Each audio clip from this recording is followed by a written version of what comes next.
Jai Hind Defense aspirants, welcome back to my channel SSP Success. For any query regarding SSP and AFSP, please join our Telegram channel SSP Success, whose link is given in the description box.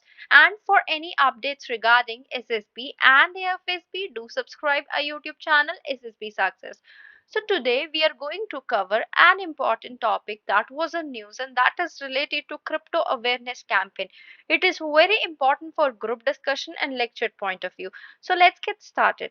See why it is in news. Recently क्या हुआ है, Investor Education and Protection Fund जो है, they're going to launch an outreach program जो कि किसके ऊपर based है, क्रिप्टो करेंसी और ऑनलाइन गेमिंग के ऊपर बेस्ड है. अब देखो आउटरीच प्रोग्राम होता क्या है, उसको बेसिकली जान लेते हैं. देखो ये जो आउटरीच प्रोग्राम है ना, उसको इस बेसिस पे यू नो बेसिकली चलाया गया so that we are able to observe कि, या फिर हमने ये चीज को ऑब्जर्व किया है, जो क्रिप्टो एसेट्स और ऑनलाइन गेमिंग्स है, जो कि अभी भी बहुत रिस्की मैनर में जिसको मार्केट में प्रमोट किया जाता है.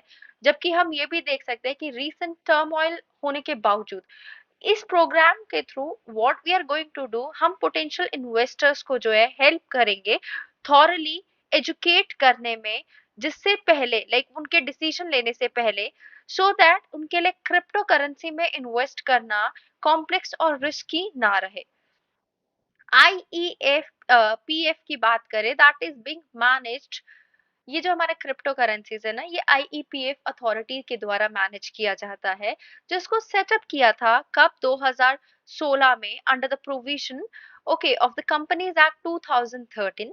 ये अथॉरिटी जो है उसको इसलिए एंथ्रस्ट किया जाता है वो द रिस्पॉन्सिबिलिटी, सो दैट ये एडमिनिस्ट्रेशन वर्क को देख सके, प्रमोट करने के लाइक अलावा अवेयरनेस फैला सके इन्वेस्टर्स में, रिफंड्स ऑफ शेयर्स कर सके, अनक्लेम डिविडेंड, मेच्योर डिपॉजिट और डिबेंचर्स के बारे में अवेयर कर सके.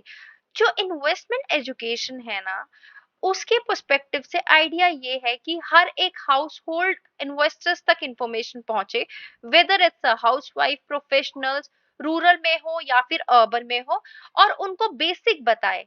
ठीक है. फोकस एरिया में आता है primary and secondary capital market, various saving instruments, instruments जिसमें जैसे इन्वेस्टमेंट की जाती है, म्यूचुअल फंड हो गया, इक्विटी हो गया, इन्वेस्टर्स को अवेयर करना dubious Ponzi and chit fund schemes से, and other than that existing grievances redressal mechanism को बताना. क्या कॉमन कंसर्न है क्रिप्टो करेंसी को लेके. देखो डिलेमा ये है कि ये जो crypto currency that is unregulated, तो इसकी वजह से मॉनेटरी डीस्टेबिलिटी देखने को मिलती है और फिजिकल डीस्टेबिलिटी देखने को मिलती है कंट्री में. जो क्रिप्टो एक्सचेंज है ना इंडिया में, उसको इन्वेस्टिगेट किया जाता है for their एलिज्ड involvement in unlawful practices, जैसे कि ड्रग ट्रैफिकिंग हो गया, मनी लॉन्ड्रिंग हो गया, फॉरेन एक्सचेंज की लेजिस्लेशंस को वायलेट करना, और गुड्स एंड सर्विस टैक्स को इन्वेशन करना. देखो 2022 के दिसंबर के अकॉर्डिंग 907.48 करोड़ जो है, इतने अटैच बेसिकली किया गया. 3 पर्सन जो है अब तक अरेस्ट किए हैं, 4 प्रोसिक्यूशन की कंप्लेंट्स फाइल की गई है स्पेशल कोर्ट के सामने. किस एक्ट के तहत? Prevention of money laundering act.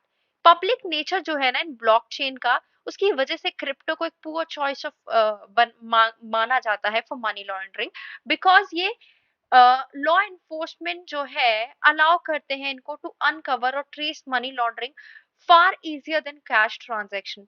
Reserve bank of India ने भी रिकमेंड किया कि ऐसे कुछ लेजिस्लेशंस को फ्रेम किया जाए, और जिससे क्रिप्टो करेंसीज जो है वो प्रोहिबिट हो सके मार्केट से. What about online gaming. देखो जो मिनिस्ट्री ऑफ इलेक्ट्रॉनिक्स और इंफॉर्मेशन टेक्नोलॉजी है, उन्होंने अपॉइंट किया था एक ministry for online gaming in India for e sports, और वो जो नोडल एजेंसी है वो department of sports under the ministry of youth affair and sports है.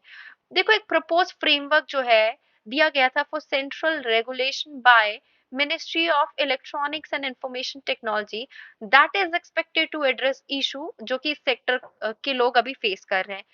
एक कंफ्यूजन है डेफिनेशंस के बीच में, game of chance like fantasy game और गेम ऑफ स्किल के बीच में, ठीक है, जिसको जो है यूज किया गया है पब्लिक गेमिंग एक्ट 1867 में, बट उसको अभी तक स्पेल्ड आउट नहीं किया गया। So there are risk from cyber crimes as well. ये जो गेम ऑफ स्किल्स है ना, उसमें एलिमेंट्स ऑफ चांस को एंटायरली रूल आउट नहीं किया जा सकता। एलिमेंट ऑफ स्किल एक प्ले करता है dominant role in determining the outcome of the game rather than a pure chance.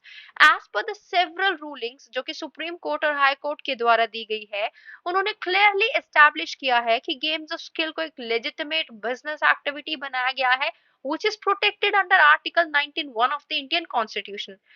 ये जो रूलिंग्स है ये एम्फसाइज करती है clear distinction between game of skill end game of chance. देखो, ये रूलिंग होने के बावजूद ऑनलाइन स्किल गेम के ऊपर काफी रिस्ट्रिक्शंस देखने को मिलती है due to addiction, financial losses, and there is a very thin line between skills and chance. So what could be the way forward under this? देखो, इस आउटरीच प्रोग्राम के अलावा एक रेगुलेटरी मैकेनिज्म बनना चाहिए क्रिप्टो सेक्टर्स के लिए। अगर गवर्नमेंट हेवी हैंडेड अप्रोच ले और वर्चुअल करेंसी को बेसिकली ना लीगल बना के इंडिया में ना अगर इलीगल बनाएंगी बेसिकली, या फिर उनको रिस्ट्रिक्ट करेगी, तो अब लोगों को प्रिज्यूम करना पड़ेगा कि क्या चीज जो है इलीगल है, कौन सी चीज लीगल है। Of course awareness is a must step जो कि लोगों के लोगों को बतानी चाहिए सर्टेन चीजों के बारे में गवर्नमेंट को, various like through various programs. So guys, that was all. I hope you like the video. If you like it, do like it, share it and subscribe our YouTube channel SSP Success. Thank you guys.